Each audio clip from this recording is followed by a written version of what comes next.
정부는 12월 23일 한덕수 국무총리 주재로 열린 중앙재난안전대책본부에서 실내 마스크 의무 착용 조정 기준을 확정했습니다. 환자 발생 안정화, 위중증 환자와 사망자 발생 감소, 안정적 의료 대응 역량, 고위험군 면역 획득 등 4가지 기준을 확정하고 이 중 2가지 이상이 충족되면 실내 마스크 착용 의무를 해제할 방침이라고 발표했습니다. 다만 겨울철 7차 유행이 본격화되고 있는 점을 감안하여 당국은 1월 중순 유행의 정점을 전망하며 이후 2주간의 감소세 확인이 필요하다고 밝혔습니다. 실내 마스크 착용이 의무에서 권고로 변경되는 시행 시기는 1월 말쯤으로 예상됩니다.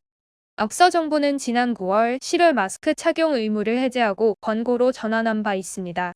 정부는 국민들이 3년 가까이 코로나19와 싸우면서 일정 수준 이상의 집단 면역과 자율 방역 능력을 갖춘 점, 그리고 마스크 착용에 대한 국민적 피로감이 상당하다는 점에서 실내 마스크 착용 의무를 해제한다고 밝혔습니다. 대한민국은 OECD 주요 국가 중 유일하게 아직까지 실내 마스크 착용 의무를 가지고 있는 국가이기도 합니다.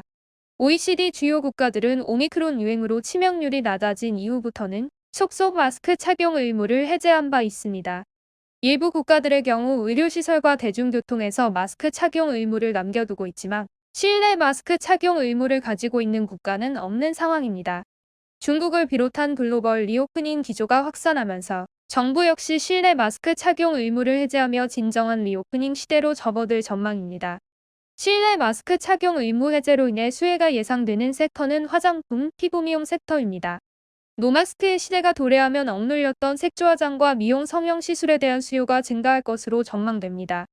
중국 내수 소비 진작에 따른 화장품 소비의 반등이 예상되고 있으며 특히 일선 병원을 중심으로 코로나 기간 동안 억눌렸던 새로운 미용기기에 대한 투자가 늘어나고 있습니다.